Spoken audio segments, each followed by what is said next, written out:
নমস্কার বন্ধুরা, সবাই কেমন আছেন? চলে এসেছি আরেকটা নতুন ব্লগ নিয়ে। দেখুন, আজকে বেরিয়ে গেছি ইন্দাস থেকে, মানে দিদিভাইয়ের বাড়ি থেকে। কোথায় যাচ্ছি চলুন দেখি। এই যে গাড়িতে যাচ্ছি আমরা সবাই মিলে। আমি আজকে একটু ফটো তুলে নিলাম। দেখুন কোথায় এসেছি, বিষ্ণুপুর। আশা করি সবাই বুঝতে পারছেন আজকে আমাদের ঘোরার জায়গা হচ্ছে বিষ্ণুপুর, মন্দির নগরী যাকে বলা হয়। বিষ্ণুপুর মানেই টেরাকোটা, বিষ্ণুপুর মানেই ডোকরা, বালুচুরি, মতিচুরের লাড্ডু, তাই না? এই যে বিষ্ণুপুরের রাজবাড়ি ভগ্নাবশেষ দেখুন কি সুন্দর, মানে অনেক লোকে ভাবে ভাঙাচোরা, কিন্তু এর মধ্যেই লুকিয়ে আছে প্রচুর ইতিহাস। সবাই আসে মন্দির দেখে, কিন্তু এখানে রাজাদের প্রচুর গল্প এর মধ্যেই আছে লুকিয়ে। আমার হিস্টোরিক্যাল প্লেস খুব ভালো লাগে, ঐতিহাসিক জায়গা। আশা করি অনেকের যাদের ভালো লাগে তারা একবার অবশ্যই এখানে ভিজিট করবেন। এটা হচ্ছে গড় দরজা। তো এই দরজাটা হচ্ছে দিয়েই আসল, আগেকার দিনে দুটি দরজা আছে বড় বড়, তার মধ্যে এটা হচ্ছে গড় দরজা। এই যে আমরা চলে এসেছি মহারাজা বীর উদ্যানে, ঠিক আছে? এই যে আমার হিয়া রানী গাড়ি থেকে নেমে পড়েছে, আইসক্রিম খাবো করছে, কিন্তু আমি বললাম আগে ঘুরে আসি, কেন কি না আজ আমাদের অনেকটা লেট হয়ে গেছে। আমরা একটু মানে প্রায় 3টে সাড়ে 3টে বেজে গেছে। তো অনেক জায়গা ঘোরার আছে, অনেকগুলো মন্দির আছে, টোটাল তো 30টা জায়গা আছে। আপনারা যদি এসে একদিন থেকে পুরোটা কভার করে ঘুরতে পারেন, আর অবশ্যই একটা গাইড নিয়ে নেবেন যদি যাদের আপনাদের জানার ইচ্ছে থাকে। এখানে গাইডও পাওয়া যায়, 400 টাকা করে নেয়। এই যে আমরা সবাই মিলে একটু করে ফটো তুলে নিলাম। আমরা চলে এসেছি মন্দির নগরীতে, প্রথম আমাদের মন্দির এটা। চলুন দেখি। এত সুন্দর নিখুঁত কাজ এখানকার শিল্পীদের, মানে তখনকার শিল্পীদের, ভুল হয়ে গেল বলা। এই যে আমি একটু আপনাদেরকে দেখাবার চেষ্টা করছি। এই সমস্ত পাথরের এর মধ্যে লেখা আছে এদের অনেক কিছু, মানে কীভাবে কি রাজবাড়ির টাকা পয়সা, এইখানে যে 5 টাকা করে টিকিট লাগে সেটা মানে কেন লাগে, কি লাগে, সব কিছুই দেয়া আছে। মন্দিরটির সম্বন্ধেও দেয়া আছে। অবশ্যই এগুলো আপনারা এসে দেখবেন, পড়বেন। এই যে আমার জামাইবাবু আর ভাই এগুলো পড়াশোনা করছে, এখন দেখছে। আমিও একটু পড়েছি অবশ্যই, জোর করে ওদের দুজনের ফটো তুলেছি। এই যে আমার হিয়া দিয়া ফটো তুলেছে। আমার নিজের পার্সোনালি আমার মানে ঘোরার জায়গার মধ্যে ঐতিহাসিক জায়গা ঘুরতে আমি ভীষণ ভালোবাসি। মনে হয় যেন সেই সময়টায় পৌঁছে গেছি, আমি অনুভব করতে চাই রাজাদের সেই সময়টাকে। এই কুয়োটার মধ্যে জানেন এখনও জল আছে। আর ওই যে দূরে দেখুন, আপনাদেরকে দেখাবার চেষ্টা করছি, এগুলো হচ্ছে রাজাদের তখনকার আমলের বেশি। তো ভীষণই সুন্দর। অবশ্যই এটা হচ্ছে পিছনেরটা, এটা হচ্ছে ভোগ মন্দির, ঠাকুরের ভোগ তৈরি হতো। এই যে দেখুন ভোগ মঞ্চ, এখানে বেশ পাথরের কি সুন্দর বসার মানে ইয়ে করা আছে, বেদির মতো। এই যে পুরোটা একবার দেখালাম আপনাদেরকে। আমার আসলে আজকের একটু ব্লগটা আপনাদের বড় হবে, কিন্তু আশা করব আপনাদের ভালো লাগবে। তো অবশ্যই শেষ পর্যন্ত আমার ব্লগটা দেখার অনুরোধ রইল। আগেরটা ছিল ডাস্টবিন, হ্যাঁ কি সুন্দর ডাস্টবিনটা। তখনকার দিনে মানুষের যে মানে এখন আধুনিক যুগে যা পাওয়া যায় তখনও তাই পাওয়া যেত। সব কিছুই তখনকার থেকেই এখনে এসছে, সেটা সবাই জানে। চলুন আরেকটা আমরা নেক্সট মন্দির যাচ্ছি। এটা হচ্ছে নন্দলাল মন্দির, আর পাশেরটা হচ্ছে এদিকে মৃন্ময়ী দেবীর মন্দির, দুর্গা মন্দির। আসবো ওটা একটু পরে বলে আমরা এখানে আগে যাচ্ছি। তো এই যে দেখুন, এখানে প্রত্যেকটা আমি একটু দেখাবার চেষ্টা করব। দেয়ালের গায়ে গায়ে এত নিখুঁত কাজ, সব রাধাকৃষ্ণের লীলা কোনো মন্দিরে ইয়ে করা আছে, খোদাই করা আছে। তো কোনো মন্দিরে অনেক কিছু। আর এখানকার যেটা আমি গল্পটা মানে শুনলাম, দেখলামও, রাজবাড়ি গেছিলাম, রাজবাড়িটা পুরো ভেঙে প্রায় মানে কিছুই নেই বলতে গেলে। তো ওখানে যাওয়ার প্রবেশ নিষিদ্ধ। এটা রাধেশ্যাম মন্দির, হ্যাঁ এটা নন্দলাল নয়, আমি একটু ভুল বলে ফেলেছিলাম। তো যাই হোক, এটা হচ্ছে রাধেশ্যাম মন্দির। এইখানে দেখে নিলাম নহবতখানা, হ্যাঁ। তো এত মন্দির না গুলিয়ে ফেলছিলাম কোনটা কি মন্দির। তো যাই হোক, তো এখানের রাজবাড়িগুলো মানে অত উঁচু নয়, যত উঁচু বড় রাজপ্রাসাদের মতো মন্দিরগুলো, কিন্তু রাজবাড়িটা এত বড় বা এত সুন্দর নয়। তো আমার মনে প্রশ্ন জাগে, তো সেই জন্য আমি এখানে জিজ্ঞেস করেছিলাম। তো দেখুন, আপনাদেরকে আমি কত গল্পও শোনাচ্ছি আর তার সঙ্গে দেখাবার চেষ্টা করছি। কি সুন্দর না, মানে এখনকার দিনে মনে হয় এগুলো যেন স্বপ্ন। পাথর খোদাই করে করে এত সুন্দর ডিজাইন, এত সুন্দর বানানো, শিল্পীদের নিখুঁত হাতের কাজ।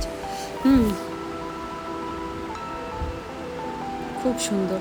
তো তখন এখানকার যে রাজারা ছিল ভীষণ মানে মদনমোহনের ভক্ত ছিলেন। তো ঠাকুরের ওনারা কখনোই চাইতো না যে ঠাকুরের থেকে তাদের ঘর বাড়ি অনেক বেশি উঁচু হোক। এই যে আপনাদেরকে আমরা দেখাবার চেষ্টা করছি মদনমোহনের ফটো। তো এই যে, তো সেই জন্য ওনারা চাইতো যে ভগবানের মন্দির, ভগবান সবসময় উঁচুতে থাকবে, আমরা নিচুতে থাকবো, যেন ভগবানের ঘরের থেকে আমাদের ঘর বাড়ি উঁচু না হয়। তাই এখানকার রাজারা খুব সিম্পল জীবনযাপন করতো, আর প্রচুর মন্দির টন্দির বানিয়ে গেছেন ওনারা। তো সেই জন্যই এটা হচ্ছে লালজির মন্দির। দেখুন মাঝখানে একটা কথা বললাম, এই যে লালজির মন্দিরটা দেখুন, খুব সুন্দর।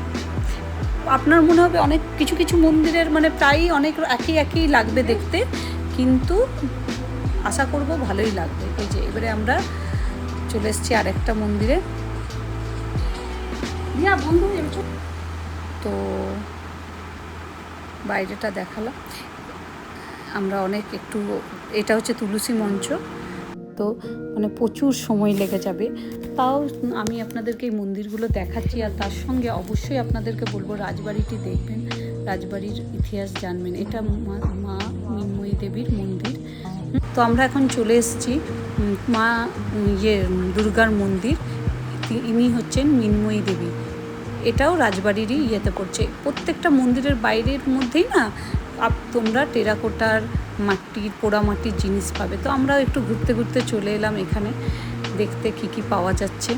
ভীষণ সুন্দর। আপনারা অবশ্যই হাতে সময় নিয়ে আসবেন, কেন কি মন্দির ঘোরা তার সঙ্গে একটু শপিং না করলে তো হয় না। এখানে কাপ টাপ প্রচুর জিনিস পাওয়া যাবে। 20 টাকা থেকে শুরু হচ্ছে ছোট ছোট কাপ, 60 টাকা পর্যন্ত। গলার হার, ছোট ছোট কাউকে গিফট দেওয়ার জন্য, ঠাকুরের সব মন্দিরের মূর্তি পাবেন। এই বট গাছটা অবশ্যই দেখুন, মানে প্রায় মনে হয় 400-500 বছরের পুরনো এই গাছ, কিন্তু সব ঝুড়িগুলো ধরে ধরে গাছ হয়েছে।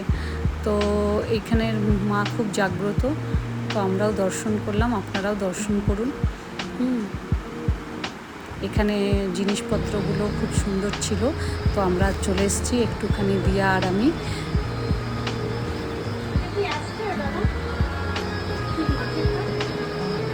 Jewellery box.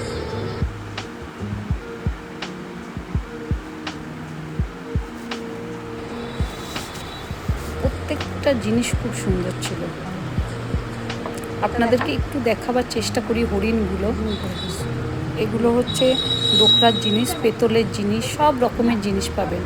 টেরাকোটার জিনিস এত সুন্দর। একটু দামগুলো, এই যে পেতলের জিনিসের দামগুলো বেশ একটুখানি লাগবে বেশি, কিন্তু দারুণ ছিল। মানে ঘরে একটা রাখলে মানে বলবে সবাই যে কোথা থেকে কিনেছো। এবারে আমরা আসল যে রাজবাড়ি সেখানে আসছি। এই রাজবাড়িতে না প্রবেশ নিষিদ্ধ ছিল। তো আপনাদেরকে যে গল্পটা বলছিলাম সেই গল্পটা এখানেই আছে। এই যে মন্দিরগুলো একে একে করে দেখাচ্ছি, আপনারা দেখতে থাকুন। প্রচুর মন্দির। এটা রাসমঞ্চ। এখানে আমি আর ভিডিও বানালাম না, কেন কি ভিডিও বানাতে গেলে অনেক হয়ে যাবে। এই রাসমঞ্চে কিন্তু টিকিট লাগে, টিকিট কেটে ঢুকতে হবে। আর এই টিকিটে আরও যে যে টিকিট লাগে সেগুলোতে আপনাদের হয়ে যাবে। তো এখানকার মন্দিরগুলো সব দেখতে পারলে খুবই ভালো হয়। একটু সময় নিয়ে আসবেন, আর না হলে একদিন মানে থেকে পরের দিন আসবেন। এখানে একটা ভালো হোটেলও আছে, সেই হোটেলে আপনারা থাকতে পারবেন। অন্নপূর্ণা হোটেল, খুব সুন্দর, আধুনিক সব কিছুই আছে। মানে থেকে সুইমিং পুল থেকে আরম্ভ করে সব কিছু, এসি টেসি যা চান আপনারা সব পাবেন। তো আমরা এখন ছিন্নমস্তা মন্দিরের দিকে যাচ্ছি। ওখানে দলমাদল কামানও দেখতে পাবো আমরা। তো ওই কামানটা অবশ্যই দেখতে হবে। বসে গান করছিলেন, ভীষণ ভালো লাগছিল। মল্লদ্বীপতি, শেষ মল্লদ্বীপতি কালীপদ সিংহ ঠাকুর, ওনার মূর্তি করা আছে, ওটাও দেখলাম। এরপর আমরা চলে গেলাম ছিন্নমস্তা মন্দিরে। ভীষণ জাগ্রত মন্দির। এখানে কিন্তু প্রচুর শপিং করার জিনিস, দুদিকে মানে এত দোকান, টেরাকোটার নানা রকমের, আপনি দেখলে সবাই আপনারা পাগল হয়ে যাবেন। তাই বলবো অন্য কোথাও শপিং না করে প্রত্যেকটা মন্দিরের বাইরে যে ছোট ছোট দোকান আছে সেখানে না কিনে আপনারা সোজা চলে আসবেন ছিন্নমস্তা মন্দিরের দুই দিকে। ওখানে প্রচুর দোকান আছে। এখান থেকে আবার টোটো করে এখানে শাড়ির দোকানও আছে। আমি এখানেই অনেকগুলো শাড়ি স্টল কিনেছি। বিষ্ণুপুরি সিল্কের ওপর। কিন্তু পরে আবার জানলাম যে এখানে তাঁতিঘর আছে, তাঁতিঘরে গিয়ে আমি যদি কিনতাম সেটা হয়তো আরও অনেক বেশি সস্তায় পেতাম। তো আপনারা গাড়ি এখানে রেখে বা যদি মানে রেখে যদি চান টোটো ভাড়া করে তাঁতিঘর গিয়ে আপনারা বিষ্ণুপুরি সিল্কের নানা রকমের সম্ভার পেয়ে যাবেন। তো এই যে আমরা এখন হিয়া দিয়া সবাই দাঁড়িয়ে আছে, আমরা এখানে একটু শপিং করেছিলাম। ওই যে হিয়াকে নিয়ে আবার এখানে ছোট ছোট খেলনা টেলনাও পাওয়া যায়, সেখানে ও কিনতে গেল। এই যে মন্দির, এইখানে আমরা অবশ্যই আসবো এইসব দোকানে, আপনাদের সঙ্গে গল্প করব, আপনাদেরকে দেখাবো আমি কি কি কিনলাম। সঙ্গে থাকার অনুরোধ রইল, শেষ পর্যন্ত দেখতেই হবে। এবার আমরা একটু মায়ের জন্য একটু পুজোর কিনে মা ছিন্নমস্তার কাছে পুজোর দিলাম।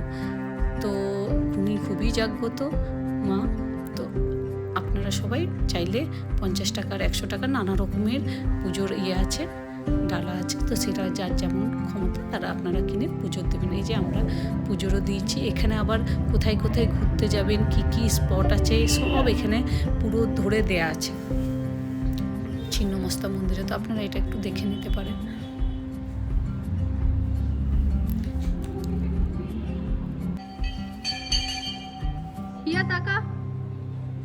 এখান থেকে মানে আমরা যাব দিদিভাইয়ের বাড়ি, আবার রাত হয়ে যাচ্ছে, বাড়ি ফিরতে হবে। কিন্তু আজকে আমরা খাওয়া দাওয়াটা একটু বাইরেই করব।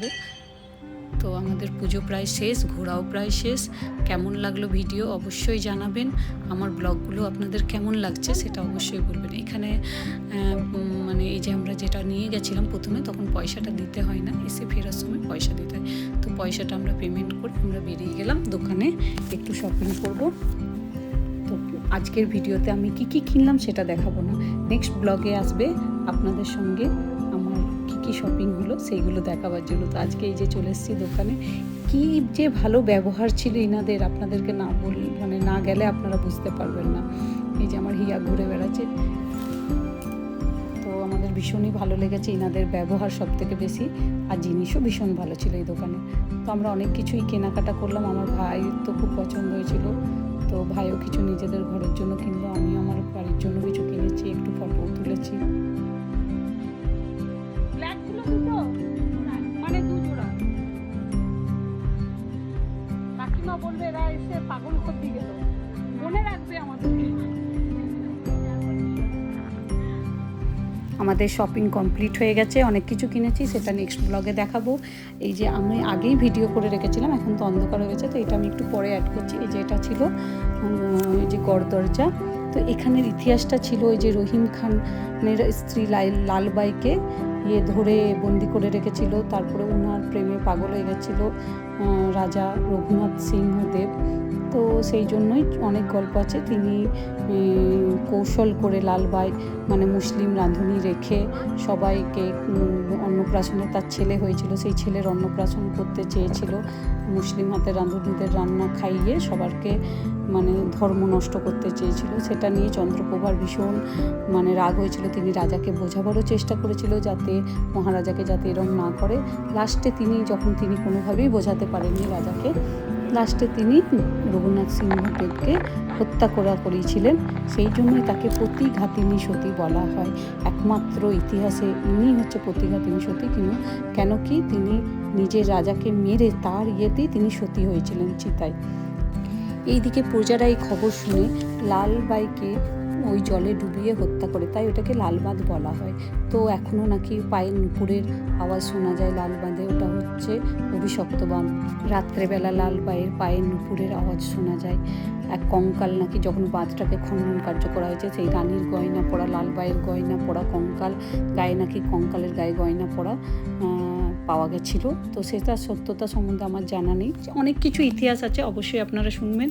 আর বড় করলাম না, আমরা এখন রেস্টুরেন্টে এসে গেছি, আপনারা সবাই দেখতেই পাচ্ছেন। আমরা সবাই মিলে খাওয়া দাওয়া করছি, এরপর বাড়ি ফিরবো। তো ব্লগটা আজকে এখানেই শেষ করলাম।